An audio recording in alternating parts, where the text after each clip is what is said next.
What's going on? Welcome to another episode of the Famprenuer podcast. I am one of your hosts, Marcus. And I'm Dr. Tamara Allen. Look, we have an amazing guest here this evening for you guys, and he's going to be giving you guys so much information that you're going to need to have a pen and pad handy. And you're probably going to have to watch this over again because it is going to be fire. You want to know your rights? You want to know about being a foreign? You're going to want to be here today to watch all of this.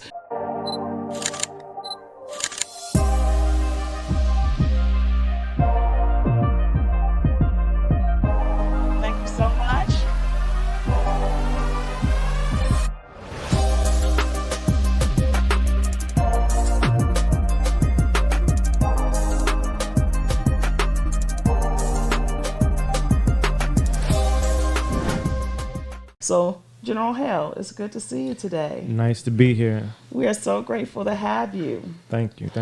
So, GeneralHail, let me ask you a quick question. What made you decide to take this road to learn about your rights, decide to be a foreign national, and have dual citizenship? What are the benefits of those?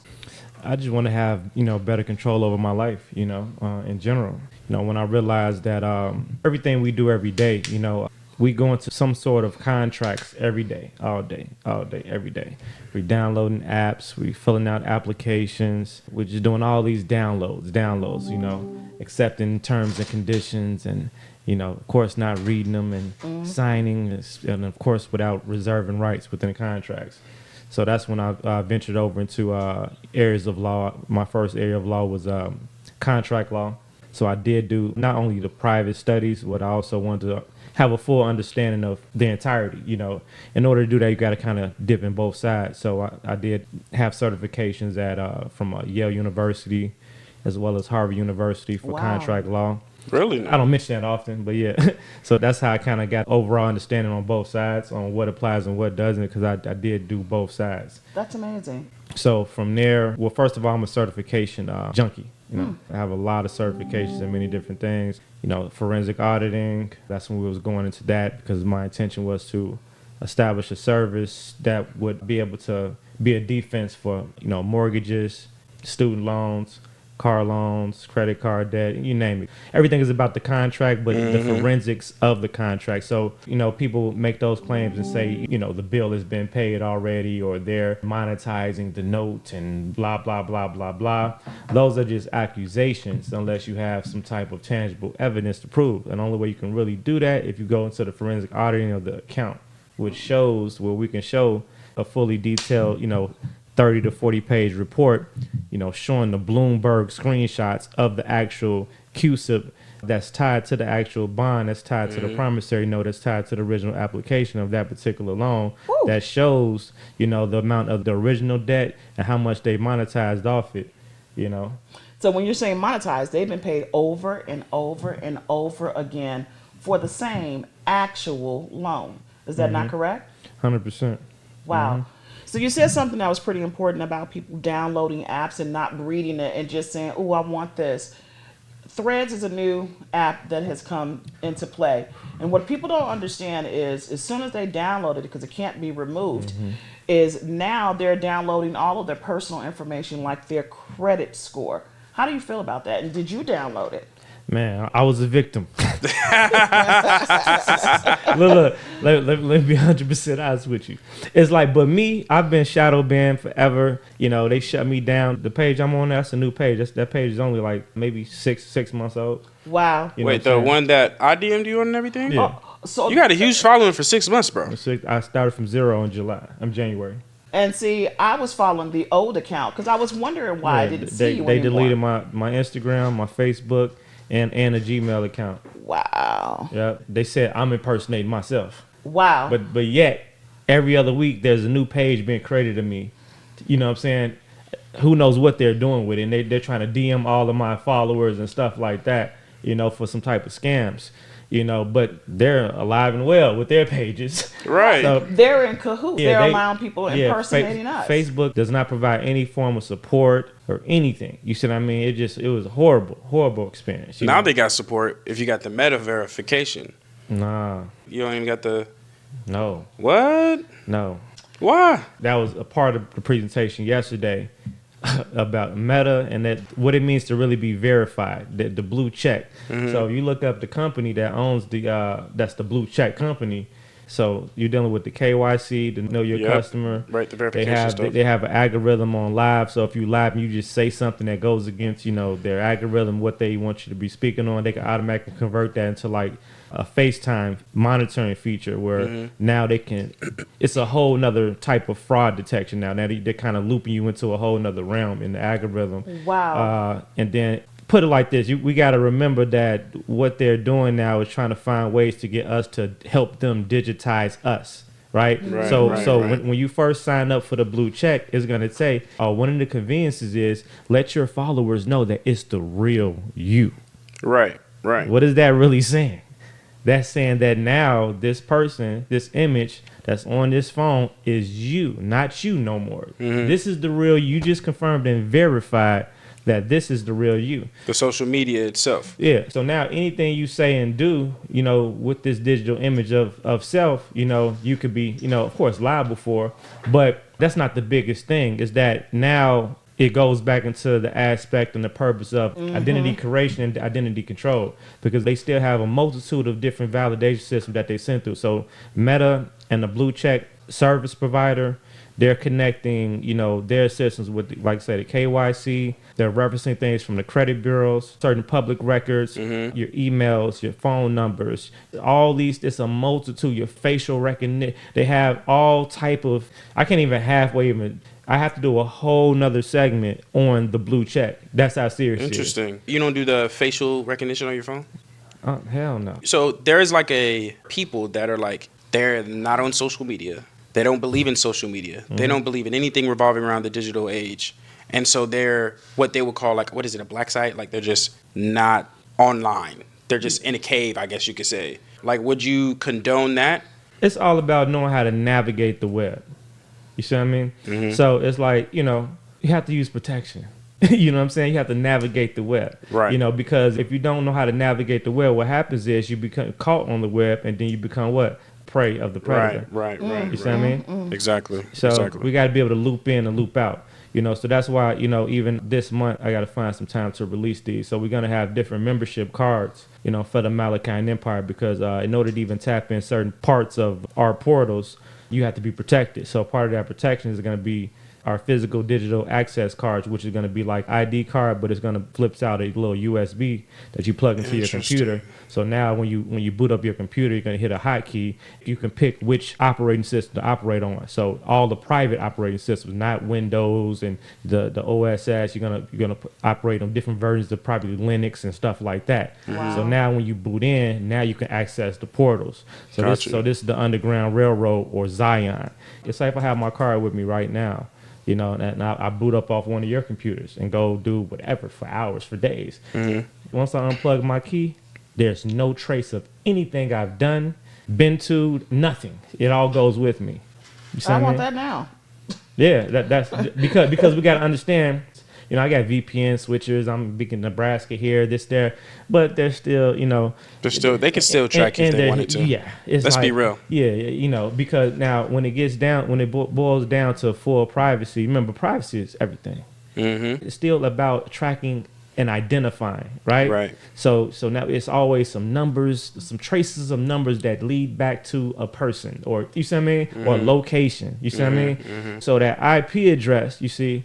All right, say if we got the VPN or whatever, cool. All right, but all right, I'm still on my computer, right? My home computer that's still originally tagged this original IP address. I pick a browser to access this web now, Tor browser. But if you're gonna do at least do Brave or maybe even Torch or something like that. Right.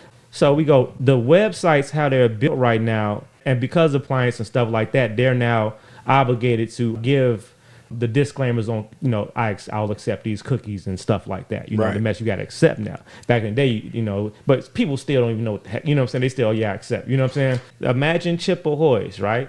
Take a bag of cookies. What happens when you crush them? They crumble. So you got crumbs all over the place. So the crumbs are symbolic for traces of information and data. Wow. Right? Right. I get that. So that's why when we're browsing, doing this and doing that, You go to your Facebook page, and all of a sudden, oh, there go that camera I was looking for. It's popping up as an ad. There goes this I was looking for. You see what I mean? Because the collection of data is being monitored, stored, collected, and most importantly, shared. You see what I mean? Right. Your cookies, the cache, all this. So the browser. So now, the prey is now the browser. The browser is now, utilizing your access to this particular access point of this particular website to still extract your information.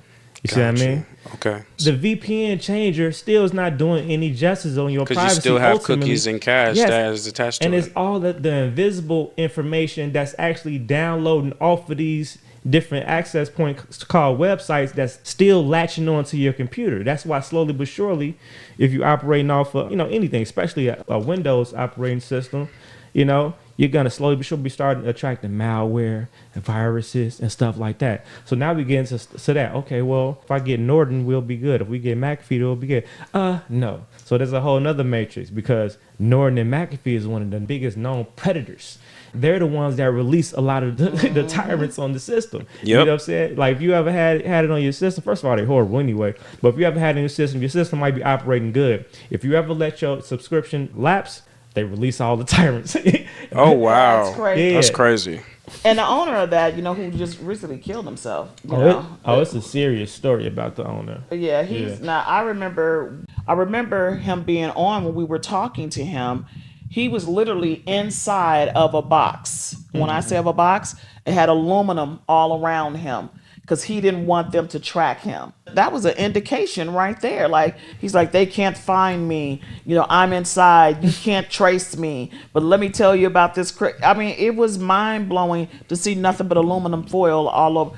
It wasn't aluminum foil, but it looked like aluminum foil. And what it was to block any signals so they couldn't trace where he was. And I was just like, that's crazy. And that was an indication, like, everything we're doing. So another thing, it's funny because we had to go on the irs.gov site. And now it's called Identity IQ. They want a facial. No, ID.me. Okay, yeah, ID. Yeah. I was. Oh, yeah, the verification thing. ID. They got that for... Same thing. Yes, for folks who have unemployment. You're having to scan your face. Yeah. And I'm like, this is an invasion of privacy. Even to get things notarized now. You got to scan your face now. That's if you do the notarize.com. So it's just like, geez, we are truly in the matrix. See, most of the time there's always a or.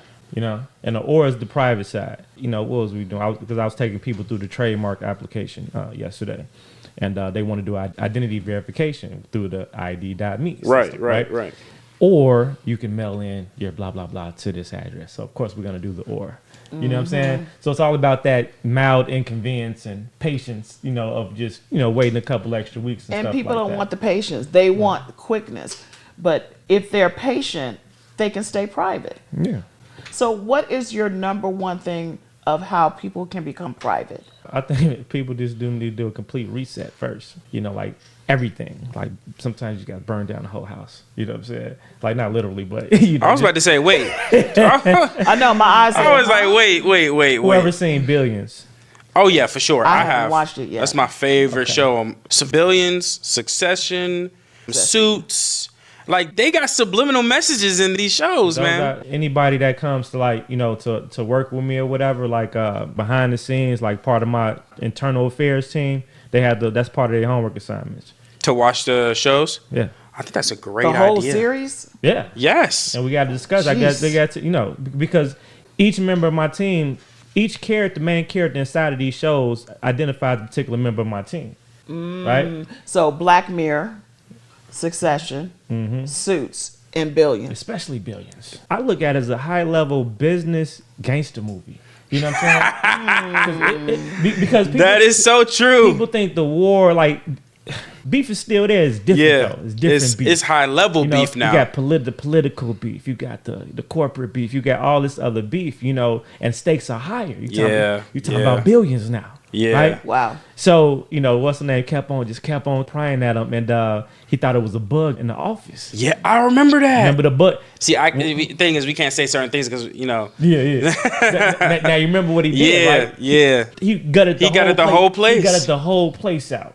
Man, you can't play. I feel like that's what we should do for our stuff. Is just make them watch these certain shows, and it's mandatory. You know what? I'm down with it. I will watch Billions. I was trying not to get into another show because I don't really be trying to watch it. You know, my thing is Power because I feel like it's a subliminal message. That too. And that is so much. I'm like, wow. Okay. The correlations of what's transpiring. Power is the elementary version of Billions. Oh, really now? Yeah. 100%. There's no comparison. Power, None. because look, Power is all we had. So we navigate to it, right? See, a lot of people, Billions go over a lot of people's head because it's the other side. Right. You know what I'm saying? So we can't be colorblind of that. You know, like when we talk about, you know, powerful families, you know, melanated powerful families, what did they give us?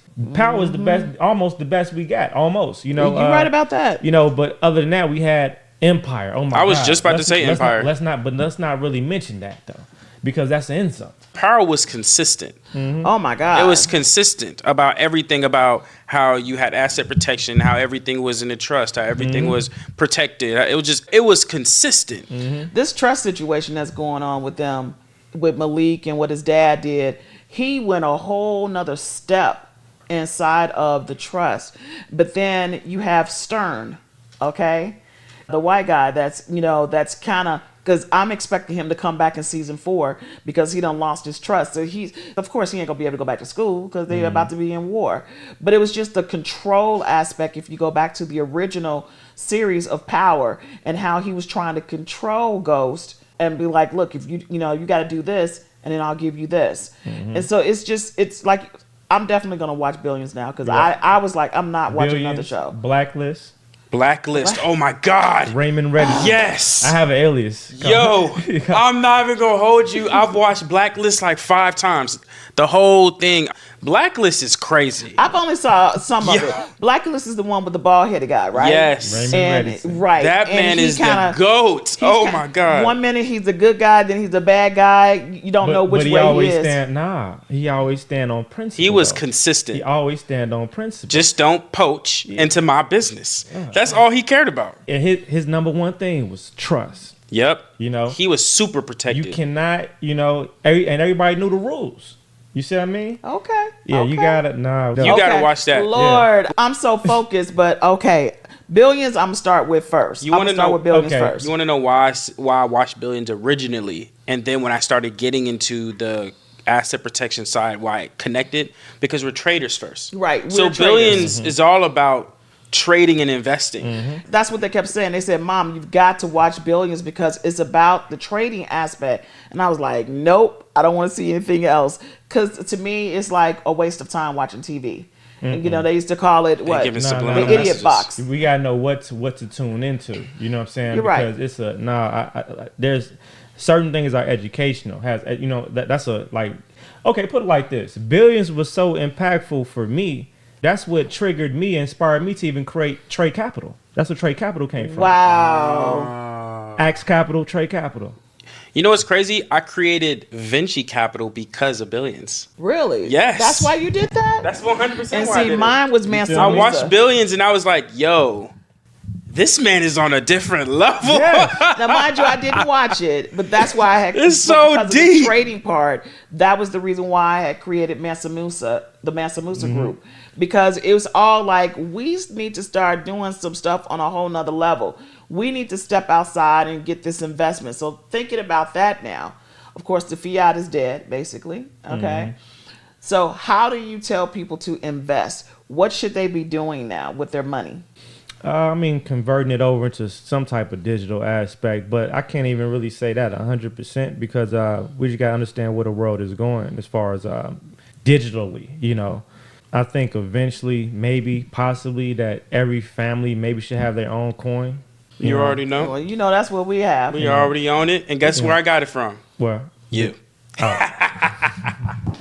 I saw this man have a coin on YouTube. I said, I went straight to you. I was like, hold up. This man's on a different level. And he was like, Mom, we need to do our coin Actually, now. So no. I designed the coin It was for the us. podcast where I got it from. well, okay. It was a niche. You know what I'm talking about? Yeah. What got me was like, we're creating our own language right now. I said, wait, what? Yes. I said, hold up. Yeah, and I thought I think we're pretty deep into it. Mm-hmm. But the fact that you were like, yo, we're going deeper. Not only are we going to become foreign nationals, we're going to create our own nation. Mm-hmm. We're going to have applicants to even, like, there's a process to even become part of the nation. He said, then we got our own currency. Then I was like, home currency? I was like, I'm executing this ASAP. Then you said, I got our own language. I said, wait. And then he was like, I got my own passport and my own ID. I said, we need him on the podcast. Ain't no way. That's right. Yeah. That's right. Yeah, I mean, everything is a necessity, because we're talking about the U.S. dollar. Yep. Right. Yep. Like I said, it's all about positioning yourself for the future. Find ways to give that value. You see what I mean? But ultimately, the whole objective is, like I say, just finding ways people to transact you within your own monetary units. So okay, now I set up the whole play like that. I said, okay, we have the marketplace now. Okay, cool. All right, so now we can't just have a coin, we have to have our own everything. It's gonna turn into a trading platform soon. Yeah, I saw it on TradingView. Yeah, so it's like, but first and foremost, it's a currency exchange, because what happens anytime you go to another country? You have They to exchange exchange currency. your currency Go for to their the- currency. Oh, you talking to Forex traders right here, so we already You know. go to the currency exchange. And see, this is the reason why when we got into trading, and like I said, my dad is a retired stock trader. He was vice president of Pershing in DC, in Chicago. And what was so interesting about that whole dynamics, and for us to start trading, it was like when we created the Mansa Musa Group, it was like, guys, we got to start investing in the equipment for that. Also, it's not just the coin itself. What companies are creating the machines to create the boxes? Copper is high anyway. We need to be thinking about, because that's the conductor. We need to be investing in copper. So all of these things. So what made me it was something that had transpired, and I said, we really need to take this seriously, because we're going to be out. When I met Akon, that was the eye-opening, like, okay, so you creating your own currency? He probably on the same wavelength. But You don't even know. he's way ahead, because you can't even communicate and transact in that city over the next, because they're building it now, it's 8 more years, unless you're using their currency. Yeah, that's how you got to do it. So you're going to have to exchange. So that's how we're feeling about the Famprenuers. We're upset because somebody got the family coin, because we were going for that name. So now people are going to be able to buy that coin and be able to transact with us. And that's basically what you're saying that we're doing, because that's what's going to happen. It's like everybody's going to have their own little coin. You're going to have to transact. Because at the end of the day, what they're doing is, while they're trying to figure everything out, this is the room for opportunity. So when they say, like, history repeats itself, so we got to understand where we're at right now. We're back in 1933.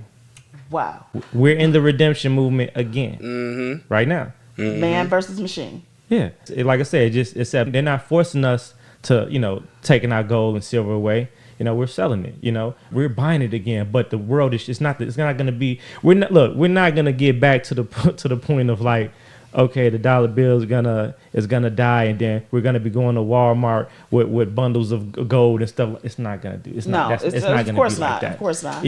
We're going back to the gold standard.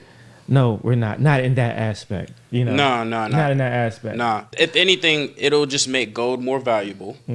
Right? You may have some gold, but you're not going to really depend on gold in that regard. Yeah, because that form of money is not intended to transact into. Correct. It's not like dollar transactions. Yeah. Right. It's not. It's like just when they value used to open the transaction. door. Not for public transactions. Correct. rather. Yeah. It's just value Yeah. transactions. It's if anything, it's just there to increase your net worth. Yeah. That's really all the gold and the silver and the copper is there for, is to increase the net worth. Now, if we're doing private, private commerce and business stuff like that, when They accept gold. or bonds that are backed by gold and silver. Correct. With the contracts and everything. Yeah. Yes, because now we're building instruments of equity instead of fiat.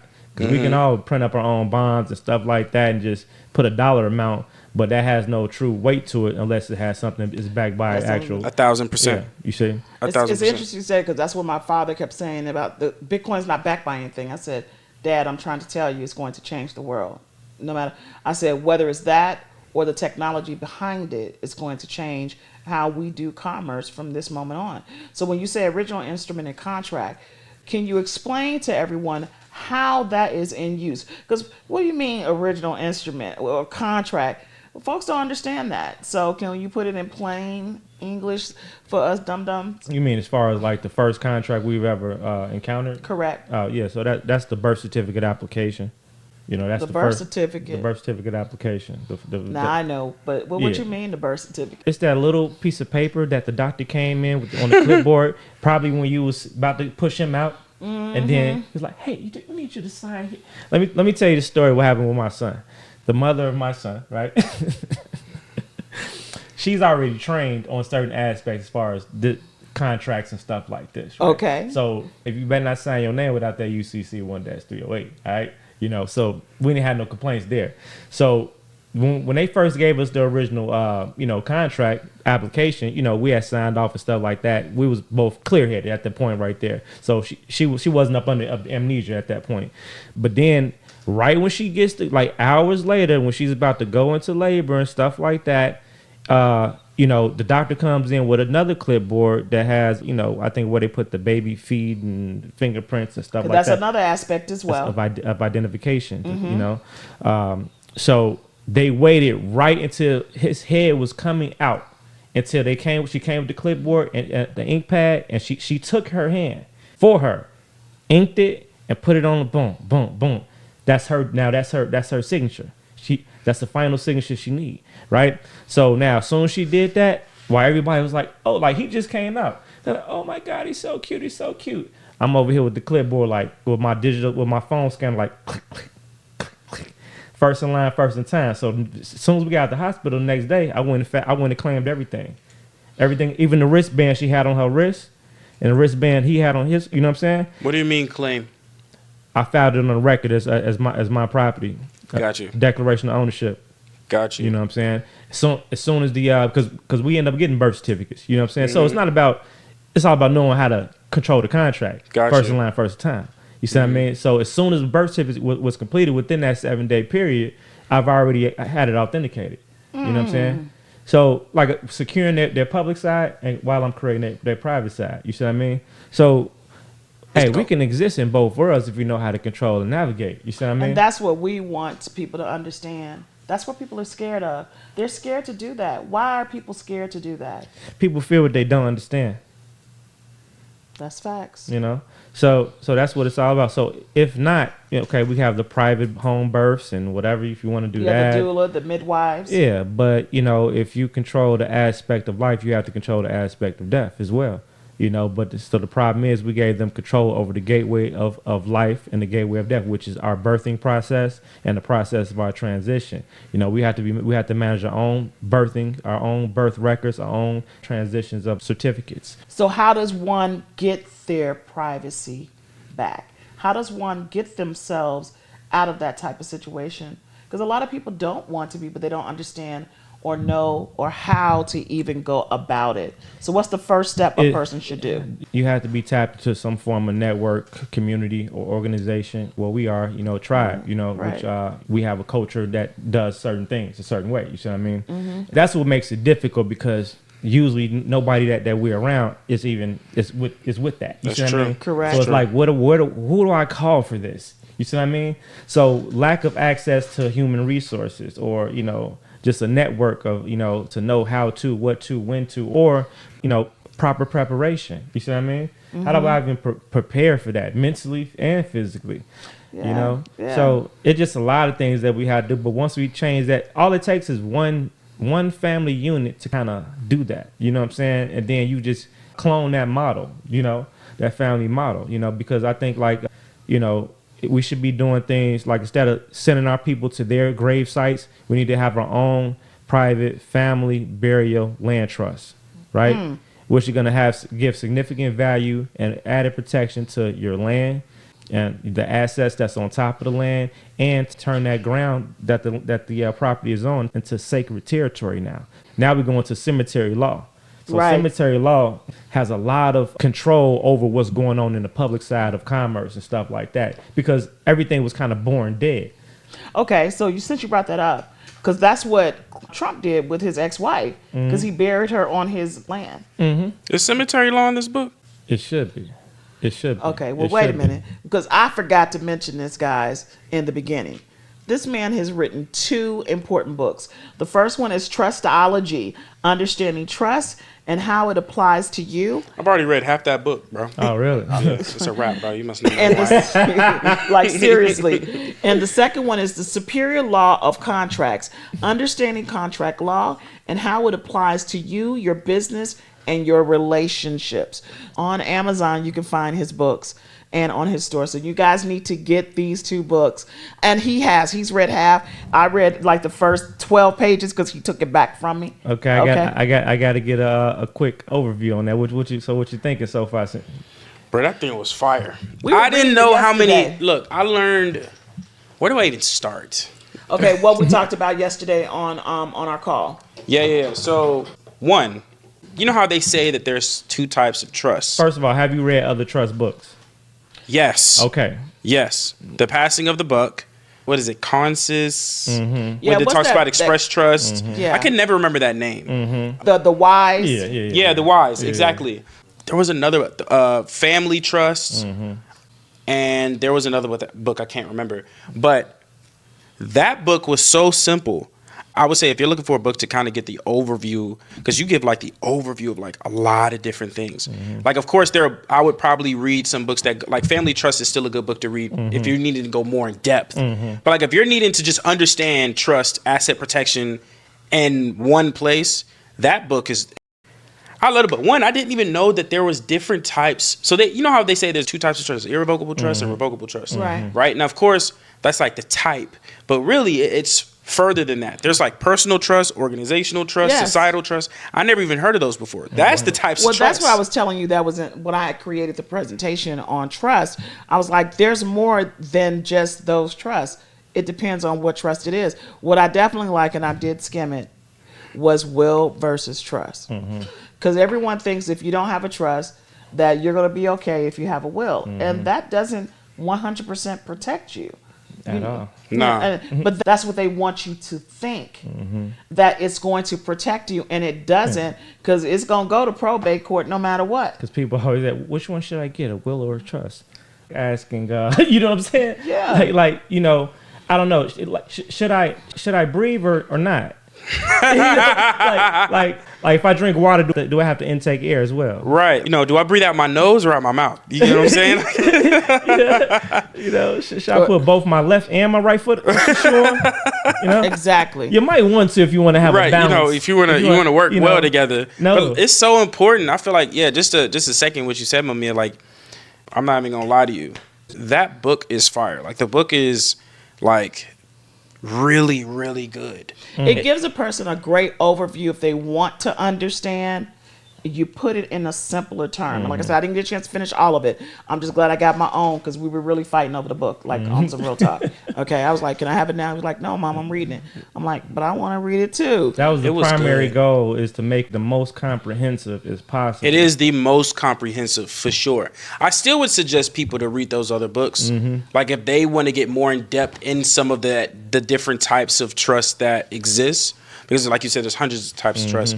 But like if they want to get more into it. But if you just need to know, if you need to go to court and be like, yo, what type of trust do you have? And you could just state the trust and what it means. Like that your book is pretty spot on. Now, contracts on the other end, this is where I'm gonna get really excited, because I'm on that No, that's right my, there. No, that's me. That's me. Look, I'm No, gonna get that's- all into it. You stay on the trust side. I'm on the contract side. I still trust. You still gotta know you contracts stay to know on the trust. I'll stay You know on what the I'm saying? contract. Look, you can teach it, but I'm gonna at Okay. least know what I'm talking about. I'm so excited that you gave me this book on the contracts, because, man, when we were dealing with our house, like we're still dealing with it, right?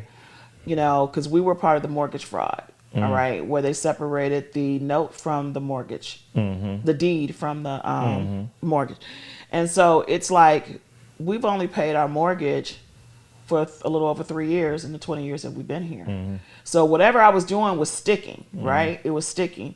And I'm like, because I'm sitting in all this, because I'm learning all of this from everybody else. But I do need to get a forensic audit done, because it has transferred so many times. And I'm like, where's the original instrument? And so what they do is they just keep sending me copies. I said, well, where's the wet signature? Where's this? And they refuse to send it to me. Yeah. And so I want to know, how does someone get a forensic audit for those who were dealing with this mortgage fraud and still dealing with it today? If you want to kind of push a particular organization or company to kind of provide you with certain information or in relation to your contract, one of my top shelf books is The Secret Banker's Manual. You guys never heard of it? No. Oh, no. The Secret Banker's Manual, because all this stuff is banking. You know what I'm saying? Yeah, of course. So you can't find like the original book or whatever like that. So you got like scanned in PDFs and stuff like that. Wow. So what I did was I paid one of my assistants to type all the contracts, because they provide you with all the contracts to issue out for certain situations. So one in particular that we used for a mortgage issue foreclosure was demand for full disclosure, and we sent that in. They sent us everything. They send you stuff we didn't even ask them for. We did that too. One of my brothers for like a $50,000 vehicle purchase, like a party bus or something like that. They sent everything that we was aware of, plus the original UCC filing they did on the car. I'm like, Oh, wow. I say, and so this is the first time ever in history, and last time I've ever seen.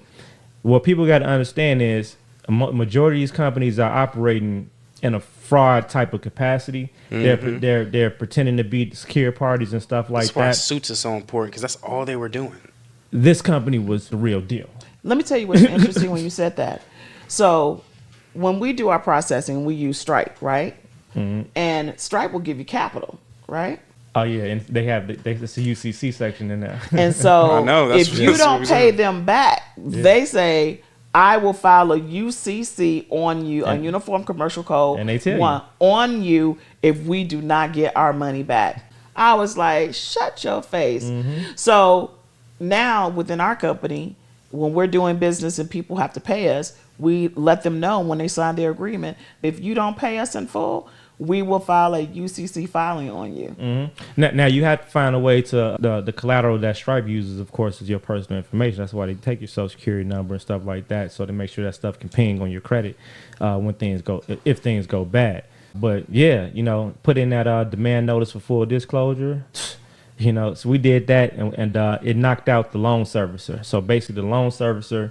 The mortgage company sent that. Then the loan servicer tried to send like a demand to move in 30 days or pay the remaining balance of $500,000.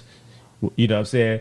So then we sent in simple, like, because no matter how if the average person would have looked at this notice like, this is scary. Like, you know what I'm saying? You have 30 days to pay $500,000, or you need to get out, right? So it's like 10-page letter. I'm like, okay, but I'm looking at the letter and I'm like, it looks scary, but I know what I'm looking like. It still feels like a traditional, Debt collection letter, from a third party. Correct. You know what I'm saying? Because it's coming from their attorney. Yeah, it's like, this is from the loan servicing company. Okay. Right. Okay. So I'm looking at them like, it still says, it still gives you the 30-day disclaimer at the bottom. I say, send this in. You know what I'm saying? Sure enough, 30 days come back around. Remember, at this point, the original mortgage company locked this person out of her online account to even pay her bill, right? And when she calls, they said they cannot speak to her, to contact blah, blah, blah, blah, blah, blah, blah, right?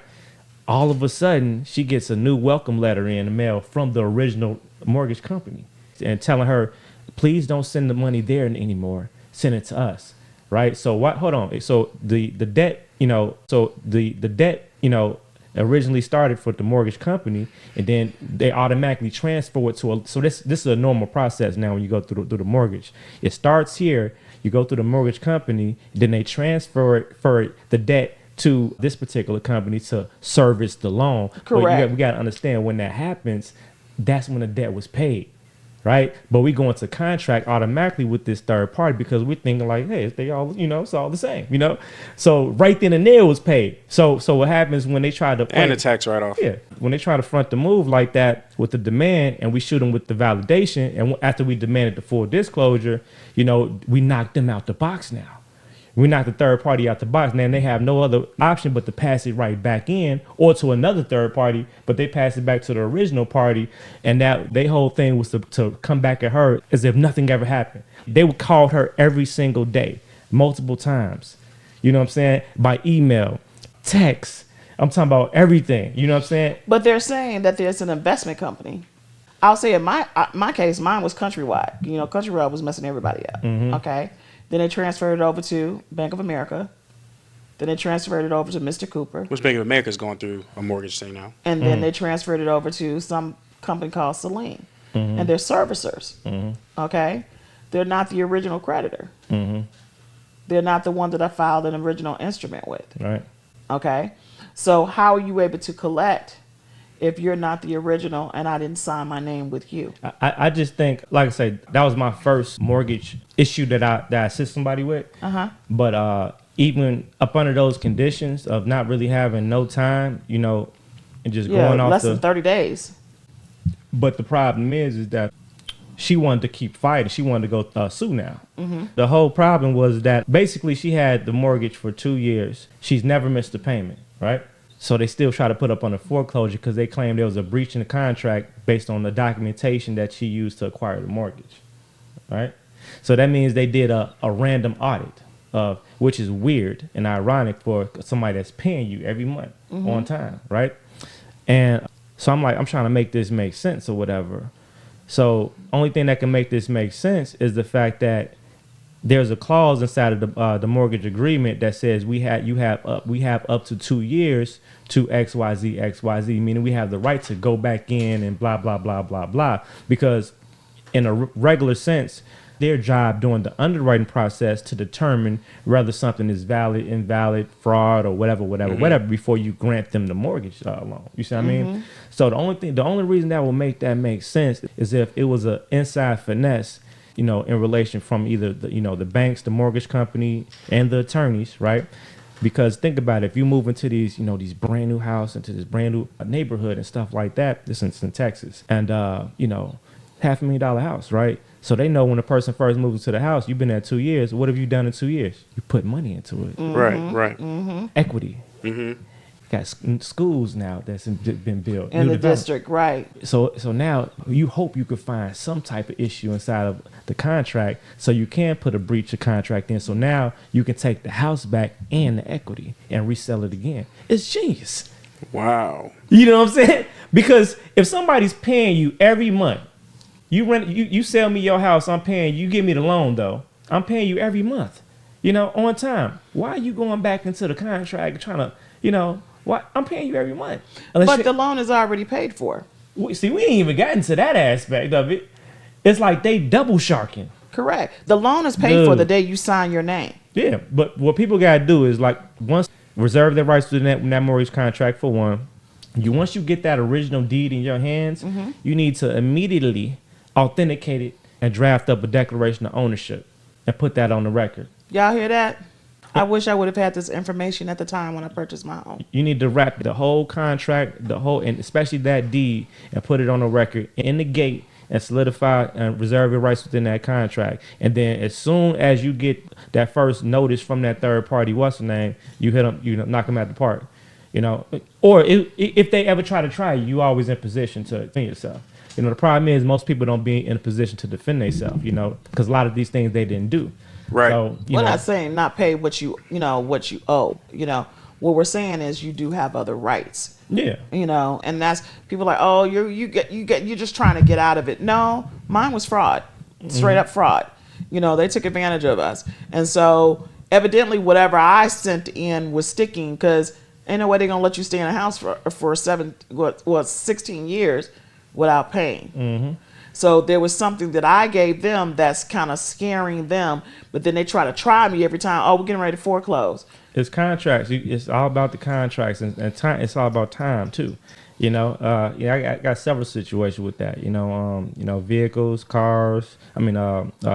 Houses. Like I'm talking about big stuff. Like I had a buddy that had a $3 million home, and but he was one of the guys that was doing the 1099 process. And he ended up getting a $3 million check, right? And Really? yeah. And then, no, that's the small check. The big check he got was $70 million. Why? Wait, what? Yeah. Why? I got a picture of the check. You know what I'm saying? How? I Yeah, mean, that was his thing. You know, so when it finally came Can't back, say that in public. That's what that is. Yeah, it came back on him a few years later. That's when we kind of first met. You know, and then he kind of wired some money overseas here, did this, did that. You probably got an And, international trust somewhere in for yeah, that. Yeah, but he still did it with his government name. You see what I mean? Basically, they came back for the assets. You know, now he did something right because they didn't try to come back for his body as well. You know what I'm saying? For that particular situation. That's how I knew he did do something right, but it's also something he was missing as well. But all I'm gonna say is like, yeah, if I get $3 million check, worst case scenario, you know, if you come back 3 years later, I'm at least be able to give you your $3 million, but I probably didn't flip the $3 million to $10 million. Right, exactly. You see what I mean? You can have that money Absolutely. back. Here you go. I'm not gonna be so naive and cocky to the point where you always have to have a worst case scenario protocol in place, you know. But he was just like, yes, brother, we're. So if somebody gave you $3 million right now and you had to flip the $3 million in a year or a month, what would you do? Right off the top of my head, I would probably take about 20 to 100 of the business trusts I already have set up, sitting on the shelf. Run up the business credit, unlimited lines of credit. That's what I was thinking in my head too. On each business. I would. I mean, that's all I would need to do. That's You all know I what would I'm do saying? too. That's all I would need to There was do. nothing else that I was thinking in my head. That's all I need to It's do. just deposit into a bank account, go into a bank, and then request more money. Yeah, and then once I got the rest of the capital, put into the money bank back and then into- ask them for a line of credit. Exactly. That's All right, it. so I have a question then. So since people are sitting up here dealing, like say someone they're maxed out on their credit cards, what advice would you give them? It depends on if it's already damaging the credit. No, there's not damage to credit at all. They're just maxed out. I don't know. It really depends. I mean, if it's damage to credit, I would say just focus on the credit. Or, I mean, sometimes it depends on the person's financial situation. You might just need to burn the bridge, Okay. Just get rid of them, Start over. That's what I told you. Let me tell you a story about a bank. I ain't gonna say the name because I want to do business with them again. But they're a credit union, and they're federal, Right. so everybody loves them. Correct. Right. I know exactly what you're talking about. Everyone loves this. So, this is some years ago, and I just need the money, So I had like maybe, let's say, $5,000. Now at this time, personal credit wasn't nothing, none of that stuff. I was able to get that $5,000 off of like a 580 score. And it was like crazy. I'm like, nobody else qualified me for nothing. So got the $5,000. Still incompetent at certain levels of business, trying to figure it out. Money gone. So basically, yeah, emergency situation came up, had to run it up. And it basically went delinquent maybe to like 20,000 or something like that. And so I was forced to undergo an administrative process to kind of deal with the situation. So I still have the letter. They said, because what they need to know about this particular bank, everything they do is in-house. So you're not getting no third-party letters from them. Right. That's They true. they don't sell their debt for some reason. Mm-hmm. You know what I'm saying? They know. do not sell the debt. They do I already everything know. in-house. So, okay, cool. All right. So, but whatever I did at the time, I stood on it, and they ended up giving me a letter in the mail that said, okay, they still a friendly letter too, and then it was like, okay, if you agree to pay $0.00 for the next 36 months, we'll, Shut your mouth. $0. $0.00. So I sent them a check every month for $0.00, and we was cool. Did y'all hear that? Did y'all Bruh, hear that? they probably gonna have to listen to that back Did again. y'all hear that? I said he was gonna be dropping some gems. Okay, I said he was gonna be dropping that. That's crazy. And I got some questions based on the information you just said. All right. Now, we were talking about gold earlier, and we were talking about how what would they do with their money? You would put in a digital currency or something that's based on value, right? Mm-hmm. How do you feel about life insurance? Oh yeah. That's part of my brain freeze. Yeah, that definitely would have been a part of the equation. Like I would have just been building, fueling a multitude of different trust structures. You see what I mean? Because no matter where the world goes, as far as currency, what type of currency, which one's going to be dead or alive, it's two things that's going to still be here: debt and credit. Yep. You see what I mean? So the way I look at credit, especially business credit, because if I give you $50,000 in business credit today, right, a brand new line of credit, right, you would think, oh, that's a good thing. Yeah, depending on how you look at it, but you're actually 50,000 in debt at this point, right? Even though you should be able to leverage the debt to be able to, whatever. Yep. But we still have to understand that's debt. Now, just on the trade line aspect, $50,000, a brand new $50,000 line of credit that just started today, it's going to impact your credit on a positive way. But the value of the $50,000 is not going to be at its max until you allow time to accumulate history, which establishes the equity of that $50,000. Exactly. You see what I mean? Exactly. So people try to, get lines of credit and they hit, and then they immediately try to go shopping and do this. I say you're going to qualify for something, but you're not going to get the full value of, the entire, because you haven't allowed time, especially if the business is less than 2 years old. Yeah. Especially if the business hasn't, doesn't have any tax returns and blah, blah, blah, all this other stuff. These are components. So this goes back to the sovereign community of like, well, why do we don't have to pay taxes? Look here. Look, you decide what you want to do, how you want to do it. I'm not the guy to be like, we have tax exemptions and we use them. You know what I'm saying? For day-to-day purchases, stuff like that.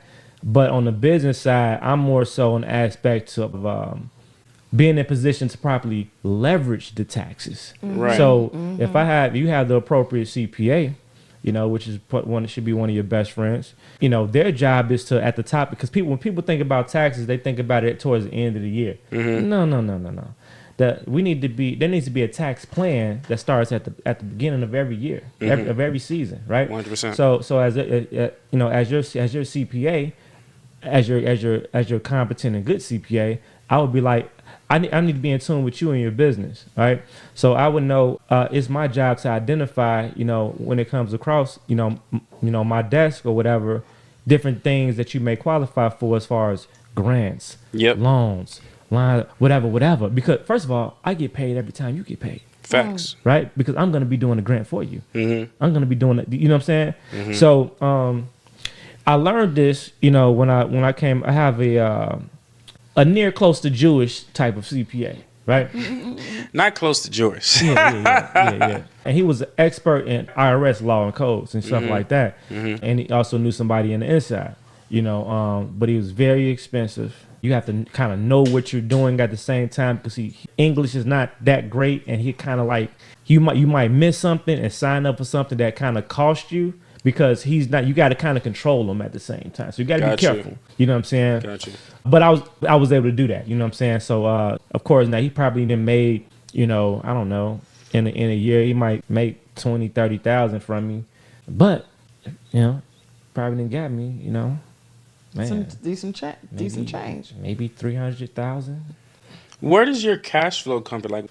Like as a nation or like yourself get cash? Because books don't really pay like that. Let's be real. Oh no, books are for but advertising. That's just you say I get this stuff away, and that's when people go wrong. Everything is not meant to be. You're not meant to get rich off of everything. I'm gonna get my financial return of what I put in off it, and then everything else is gonna be actual. But that's just residual.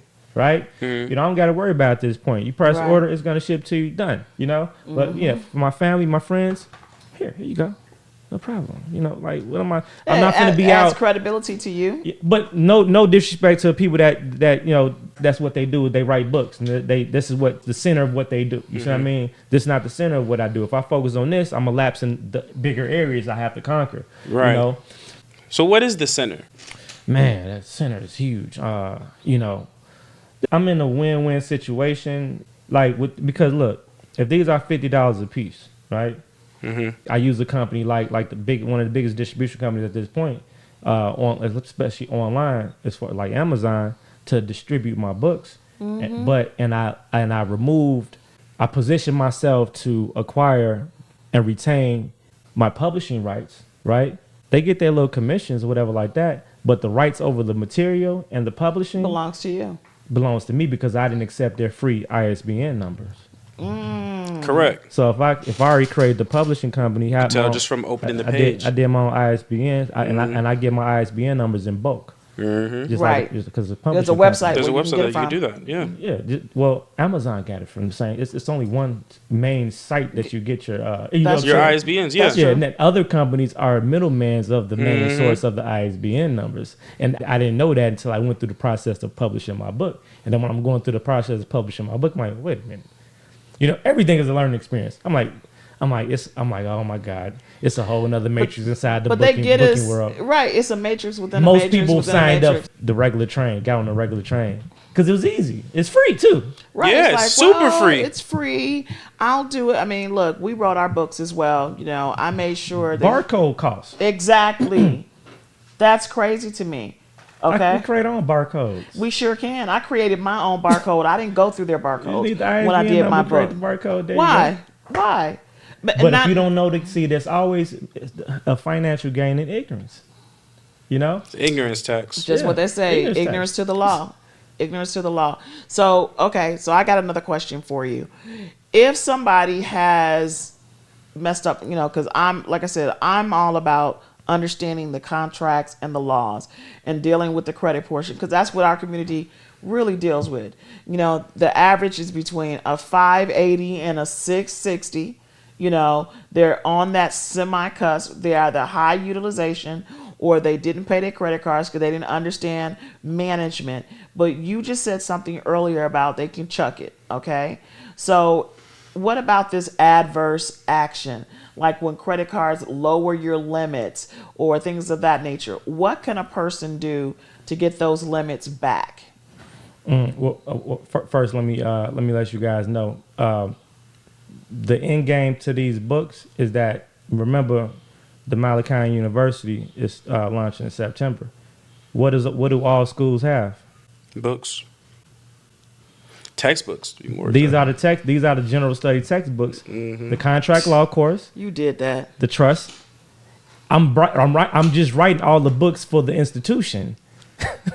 You did that. I would have never thought about that. So I'm I'm scaling about to start writing books. Yeah, we're about to go back to writing our books. Yeah, for sure. That's know, smart. man. Wow. It's gonna. That's very smart. You I see what you put on the front. Yeah, and remember, it's still. I always do subliminal stuff to see if people catch it. You notice how my name is spelled. Oh, I Correct. peeped that. It's private. My And name you- is still private. And you did the 4-corner rule inside the book. Yeah, we noticed that too. Right in here. I already peeped that. All Yep. this. Yep. That was the first thing we noticed. Yeah, that was actually the first thing that I knew. I said, Mommy, look at this. I Look said, what oh, this man did right I said here. he got the See, that's brackets. how you know I was reading. I was like, oh, look at this man. I said, read this. What is the first thing you see? She said, words. I was like, But no. I was like, brackets. Contractual tactic, when you writing things up as far as maintaining your protection, as far as when jurisdictional assumption. Honestly, I don't care enough. I don't care a lot about that, to be honest with you, because everything, all the information that applies to me is private. So I do it sometimes by habit, and this is actually a standard, within my editing. You see what I mean? So a lot of stuff that I used to do, like I don't do anymore because it's irrelevant because all this is private. The publishing house is private. The publishing house of Malachi. My name, the author is the trust. That's not my government name. You see what I mean? The address is private, So Wait, repeat that. You said your author is what? It's under the trust. it's my trust. My name is the trust. I only operate in trust in the public. Your name is the trust? Yes.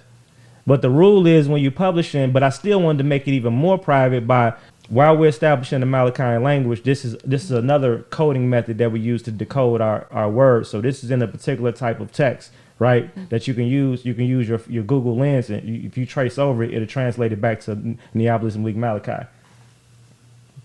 I'm blown. I'm That's blown away. crazy. Don't I'm think- blown away right now. I'm like, did this shit just go over my head? You see how I felt when I was interviewing him last time? I was like, wait, hold up. The game for me the last time is when you trademark your image, your self-image. She been talking about that ever since, man. I have. I have. That's Because that was fire to me. The fact that, what resonated me when you said if the police officer pulls them over and it comes up within the database, you are in breach. They are in breach. They're in trouble. You you infringed upon my. Oh Lord. Look what that say. Mention a comment. Now look at that. Oh my God. Let me see. Napoleon. Yes. So Oh, it wow. changed it. Oh, that's fire. Hey, how you do that? Google Lens does the language translation, so it goes from whatever language is in to English. Wait, what language is that? Huh? What language is that? His language. Hey, hold up now. Now you know we gotta have our own language now, right? Oh my God! We're gonna have to have our own you language said now. that when the other no guy way. when we were That reading, was this guy. no, but the other one that we were looking at, he created his language. That was him. I showed you his Instagram. He's no, the one I thought that it was created within his inside language. of the other course that we had. No. Okay. No. So it was him. He was the one that he didn't talk about no language. He didn't talk about none of that. When I saw him say in an interview in a podcast, yeah, we create our own language. I said, let me pause this and replay this again. Hold He up. came to me and said, "There's this guy create," but I thought it was within that other course. It was him. This guy, this man right here, said we create our own language. I said, okay, so let me just get to Black that. Panther shit. Yeah, for sure. Let me ask you, what is all the things that you can create? You got currency, language. Like, what are all things people can create? University. I mean, look, when I show people certain things, the point of me showing is that we can create anything. Damn near. You see what I mean? It's like it's like the bigger question is what can't we create? Right. So now it's like, okay, what do I want to create? Now, what is the most realistic way to actually get this done? You see what I mean? Yeah. So, now the aspect of even like stuff like, the language can really boggle the mind. How do you even, you know what I'm saying? Like you said, so I had to eliminate all that and just do it, It's interesting because when my husband and I were dating, all he ever talked about is castles and universes and his own. That's he had been saying that. 10 years. No, 15. Oh, 14 years. He had been saying that. I want to create my own kingdom. I want to create. And I'm like, okay, we can create our own kingdom. Because again, translation is different. I could just be thinking he's talking about our kingdom within our home. No, he was talking about, no, I want to create our own unit. So when this metaverse and everything came out, he was like freaking out. So when we were watching Ready Player One, I looked at it from the aspect of cryptocurrency. He looked at it from the aspect of Kingdom. it being kingdom, a whole metaverse. Yeah. So we had different aspects of understanding, but yet and still we're still in alignment. I got chills. Okay, like oh my God, because it's just kind of crazy. Because it's like when people really realize what's going on, they are walking zombies. Yeah, let me tell you what they're doing. Look, first thing is that we gotta remove things from our mind per se. And take it like more of a spiritual approach. It's like, everything just means something. Like even like my garage or whatever, right? I was watching Billions and stuff, right? And I was debating on like what car I'm about to get, right? And I'm like, and then remember Axe bought What, the beach house? Nah, I remember Axe bought Wendy the Maserati, black Maserati. Yes. Remember Yes. that? Yes. Right. Yes. Yes. Yes. Yes. Now, I was already looking for. It was for a gift, and Yeah. then she didn't like it. He was like, but it's a Well, nice but it's car. it was like it's a car. Why wouldn't you want it? But it- And she's so bougie. But She was like, nah. But think about this though. You gotta think about this though. We're watching Billions. Right? That's true. So their Right. money, But no. We're watching Billions, right? So not only that car was significant, right? Yes. Because he was like, but it's a nice car, like far as value. Remember, Right. this is a billionaire. Correct. Right? He Correct. bought her this particular Maserati. Mm-hmm. Once I seen that, I'm sitting up here. I'm working, and I was just I work while I'm not sitting there just tuning into the. That's how it is. Yeah, we understand. We're working while we watching something. It's really feeding me. It's helping me get through the night. I'm working late hours. Once I ordered it within 10 days later. You see what I mean? They dropped it off to me. and I'm the same one. So because it's a particular type, the ones that a lot of ones on the street. You ordered is the ones, same those the ones that are like Maserati. 80,000. No, yeah, but his was like upper echelon. This one is 150 and up. Yeah, for sure. Because it has the Ferrari engine. Exactly. It's the this Ferrari man, engine. that's why it's valuable. It's not like the regular Maserati. Exactly. It's because it has the same values of Ferrari. Exactly. Wait a minute. Exactly. It go to him watching something on the TV, on the Netflix, and he gonna go buy the same vehicle. Okay. Yeah. That's some Is it dope even stuff. on Netflix now? Bill, I think it's only on Apple TV, right? No, it's on Prime too. It's on Prime as well. Yeah. Okay. But before I did that, I had to create space. My garage was a disaster. You see what I mean? It's like I still had, I do a lot of Amazon shopping, so all these boxes. Who don't? And then it just like, what's going on? But so I'm like, I had to create space. So I paid some of the guys to come out, clear the space, and then because I can't have that without creating the space for it. You see what I mean? Right. So it could be as simple as like certain symbolic things as far as like me cleaning out my closet or me making sure I make my bed after I get up. You see what I mean? Absolutely. It's like we real big on making the bed as soon as we get up. My husband and I. It's to the point now. It's like because it's a jump start of your day. It's a mental thing. It is. Okay. Yeah. You need to straighten your bed when you get up. You need to meditate when you get up. You need to write clutter down. the mind. If you Correct. clutter your physical space, it can clutter your mental space. Exactly. It's You know like what I mean? I have a routine. I go in the kitchen, make sure everything is straight. Go to my office, make sure everything is clear so I can start my day. You cannot work in a cluttered mind. If your space is cluttered, then your mind is cluttered. Mm-hmm. Look, People don't understand that. they don't. You know what? Can you pass me that Trustology book real quick? This man put some sauce in there that I need to ask. You mean my trust? Yeah, I just need to see it real quick. I'm gonna give it back. I already got one. I don't care about your book. I want to ask him a question that blew my mind. This is the most part that blew my mind when I think about it. This man put the sample agreements in the book. I was actually getting ready to say that. Mm-hmm. Hold up. I gotta ask. This is a very selfish question. I'm just being very honest with you. These agreements, are they usable or are they not usable? Those are real life agreements. You just amend. Oh my God, it's about to go down. Let me make sure the I mic looked here. at it because This I was man- like, there's examples in here. There are trust agreements. I want you to understand something. Black people don't do this. I know. It's just what They I don't need you share to the understand. information. Come on, man. I That's just the need you to thing. know that I had to be very it's transparent. about sharing the information. They're very selfish with the information. Not so much as selfish. It's like everything you got to make a dollar. Got to make a dollar. Got to make a dollar. Got to make. It's like okay, you bought the book here. The information's in the book. This is the thing. Whether you're gonna be, a client or your own, do your own process or whatever like that, you still need to be competent to even be a client. You see what I mean? Because I need you to know what you're doing and why you're doing it. Right. So trust is not one of those things you cannot. I can't even afford for you to be incompetent of it. You see what I mean? Right. So this is gonna provide that. And okay, here's some examples here. So now you can have more of a level of certainty of what type of trust you may need based upon your objectives. You see what I mean? It's like, well, I thought I needed this trust, but actually, this is the trust that I'm actually looking for instead. So the Constitution within the trust, right? Mm-hmm. Where would it go in this particular place? The Constitution within the trust? Correct. Because that's the also... the U.S. Constitution? No. The family constitution. Oh, well, that's kind of sort of separate. I don't know. You could put it in the trust as an amendment. That's what I was talking about. Yeah. Mm-hmm. So it would be more of an amendment type of deal. So it would be this, and then the amendment would be the Constitution. Mm-hmm. So, but if you wanted it to be something different, how would it work if it was something different? It actually doesn't have to even be an amendment because it could be a part.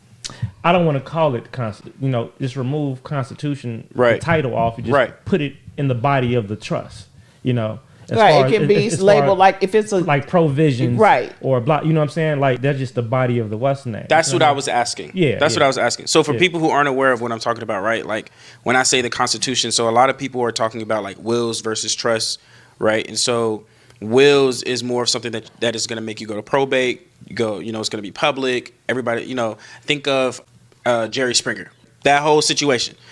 But the Constitution is like the will, but in the trust. Right, so it keeps it private. So I just wanted to ask because I've seen so many trust agreements, but none of them have the. I'm just calling it the Constitution for words that we both understand. None of them have that in the trust, because I've seen trust agreements that are like 9, 10 pages, 20 pages long. You know what I'm saying? So like, what's the difference between like those long trust agreements than the sample agreements that are on there?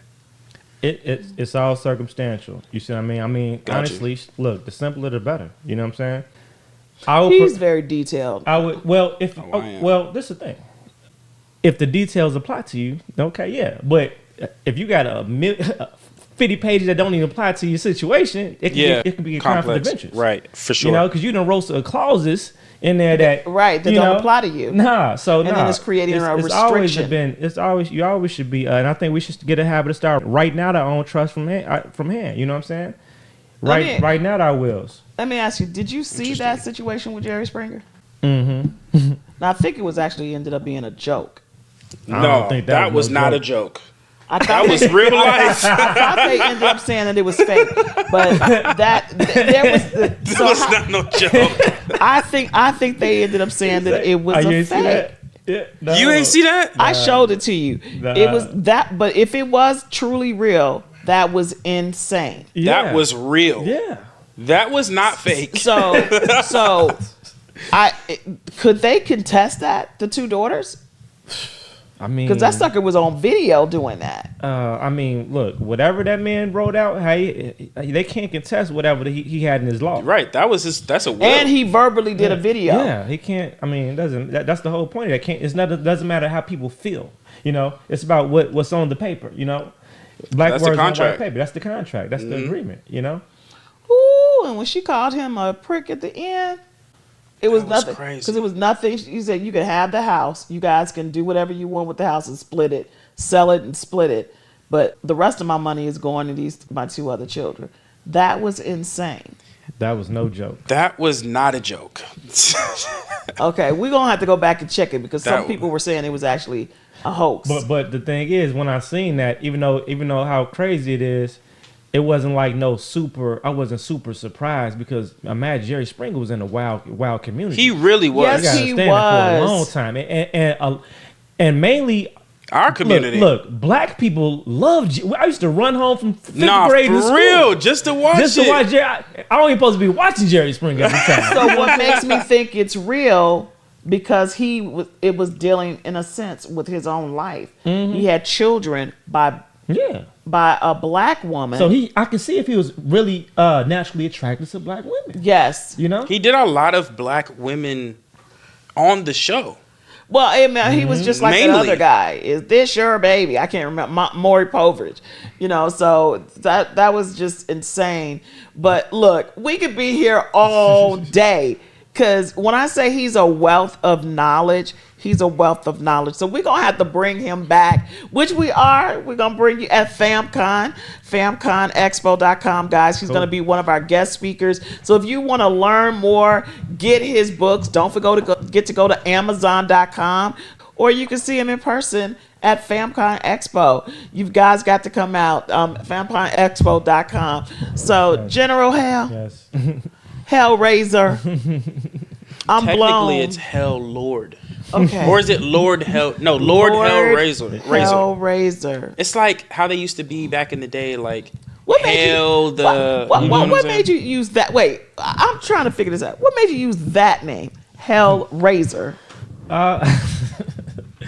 Like I say, I don't know. I like doing things to kind of trigger people. You know what I'm saying? To think about a different perspective. You know what I'm saying? You're right. So it's like, I know if you first hear the word hell, it automatically goes to the other word, right? Mm-hmm. You know, or like Hellraiser from the movie. You know what I'm saying? Mm-hmm. But all it is the hell is just a word that's referencing like hell to Hell to the king. Hell to the king.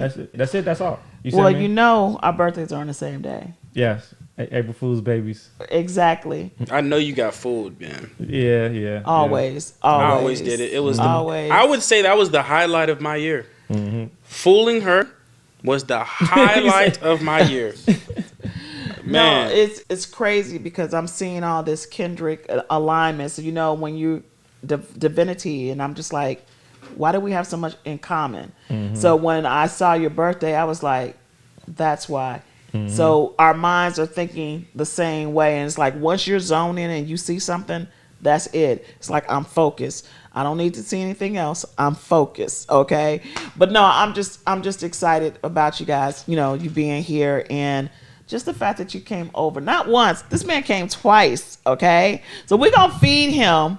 Well, he gonna take it. He gonna take it with him, actually, you know. But we're just so grateful to you for your time and your humbleness, just your honesty, your integrity, just your willing to help the community. You don't even have to. Appreciate you. You don't even have to. You have a whole community of 2,000 people. That's incredible, the amount of people that you're helping and continue. Right, the impact that you're doing. How does that make you feel? You know, got a lot of work to do, you know. Because the work is not done. No, it's nowhere near done.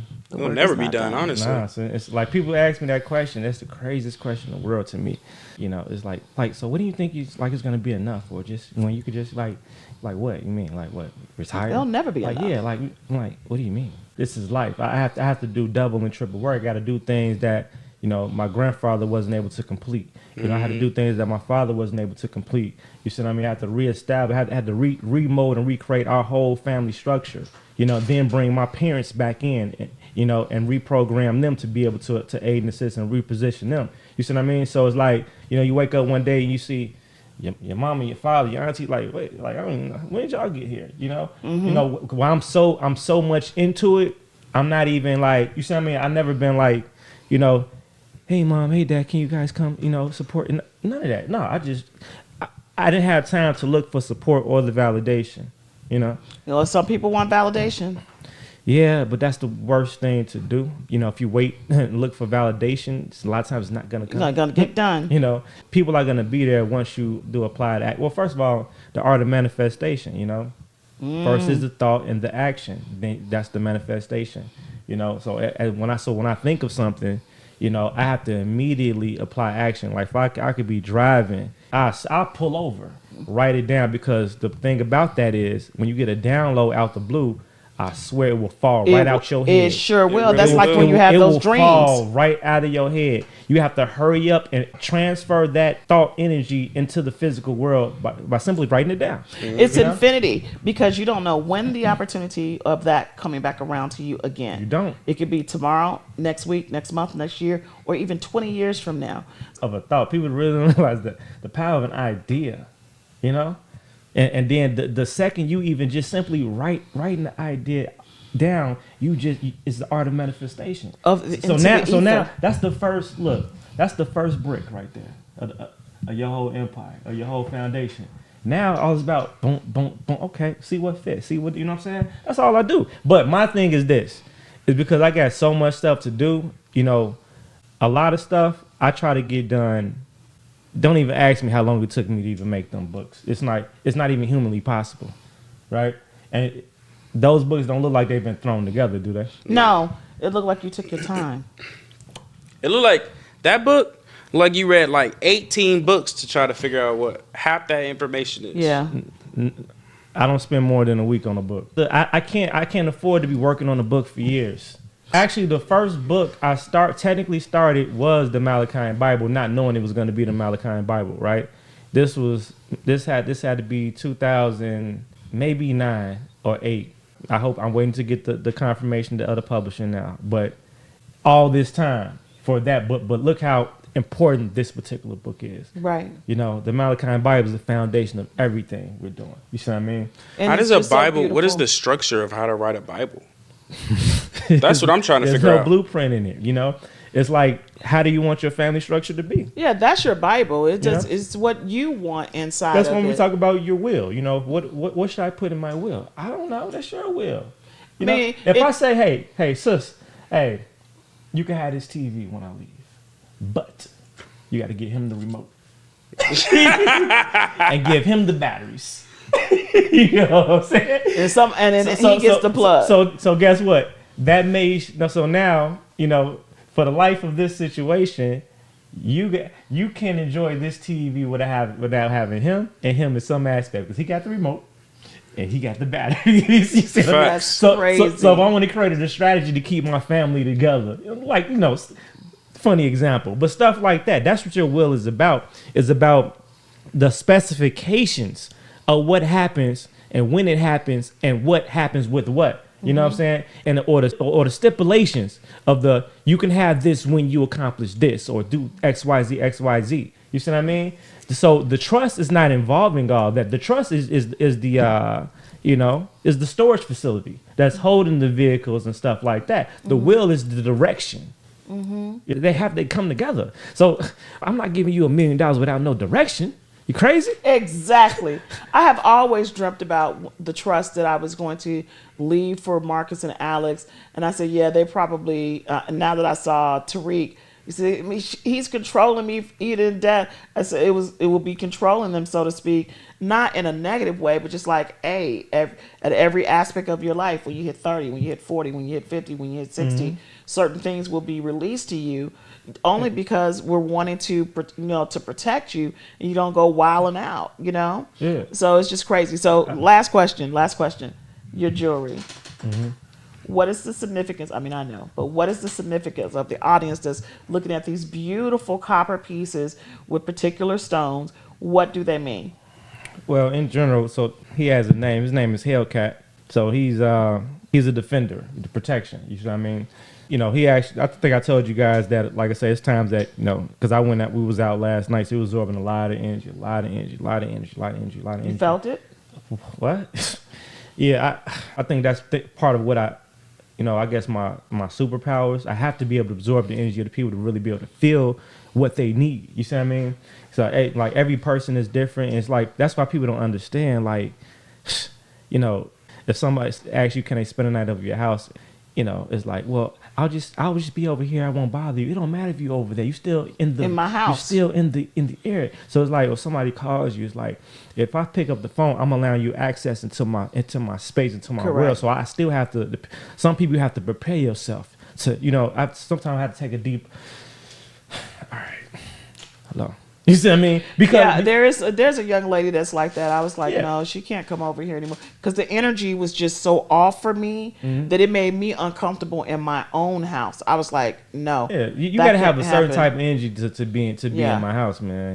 That's just what it is. But outside of that, this is a part of the Malachian culture, and our clothing, our colors, our natural colors are black and gold or black, white, and gold and stuff like that. So it's just things we do. You see what I mean? It's the things that we'll be known for, in history. So which is like history is a whole another thing. So I'm gonna give you guys one more thing. As far as the guaranteed way to generating and establishing the generational wealth for the family. So all of my kids, right? They have their own business trust, right? So like even my youngest, that's 4 years old, got a son and a daughter that's 4. So they both have business trusts, in their name, right? So now each business trust is a beneficiary of a particular life insurance policy because they have policies on everybody. Right? Of course. So now, and then why are you hitting her? I thought I was hitting you because when you said that, I thought I was hitting you. Like, see, yes. So I have a budget where it's like, let's say every month or whenever, maybe an annual budget where I'll invest a certain amount of money or whatever to increase the credit for the business trust. Now, fortunately, I don't have to spend a lot because we report directly to the credit bureaus. So I don't know if I mentioned that or not.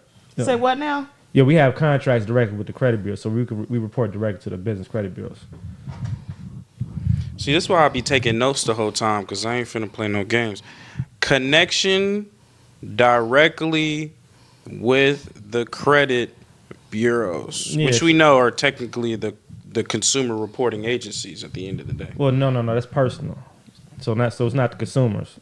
It's on the business side. Yeah, the business side. So like you can talk about it, like Experian Business and exactly. Oh, got you. Shut the front door. Duns and Brad, yeah. Experian Business, Equifax Business. On the international side, you have Credit Safe.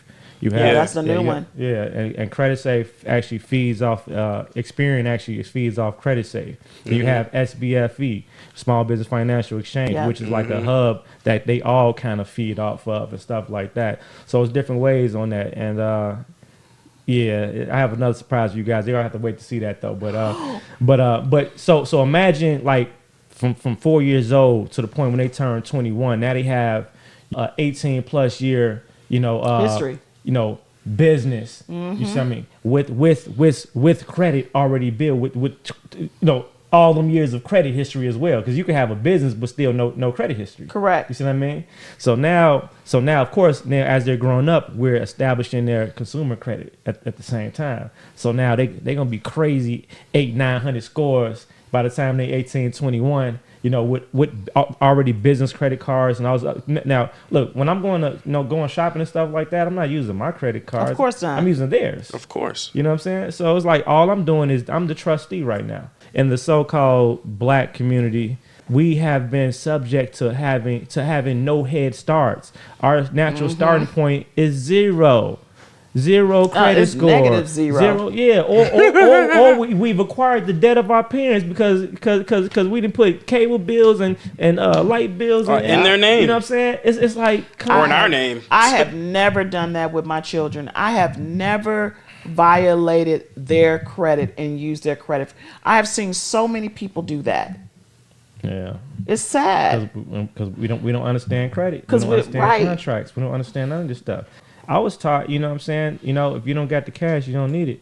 You know what I'm saying? I get it, but it still was not the best advice because I still misinterpreted it. You know what I'm saying? Yeah, but our community is cash rich, credit poor, and the highest consumers. Yeah, which means we're not rich at all. You know what I'm saying? Correct. We're the high. I think at this point, people they jack up the prices on especially leisure stuff like Detergent. well Detergent is $20. cigarettes, alcohol, Toilet paper, yeah. all that stuff. You know what I'm saying? They raise the price on stuff, name brand clothing, stuff like that, to determine like I want to see how high we could raise these prices. I want to see how many people still gonna buy this stuff, They don't still buy it, man. and they gonna find a buy way. it. That's Because they need it. insane. Like They doing it on necessities. Why not put that money in as an investment towards your name and not the name of somebody else that's on your chest? Exactly. It's crazy. And look, because we're going to be here. We going to be here a whole nother hour. This going to have to be a part 2. Let's go. Because, part 3. yeah, part 3. Yeah, 'cause, no, not part 4. No, I'm joking. Guys, Many persons we we need. got Marcus, take it away. right, Send us home. Send us home. One, get this man's books. It's too crazy to not have this man's book. You are wilding if you don't have these books. All right. So look, hopefully y'all got some value. Like, comment, subscribe, leave some reviews. What do you think based on the conversation? Would you get a trust? Would you get a will? Which one do you feel is important? Is it credit or cash? Comment below. Let us know your thoughts, and we'll see you in the next one.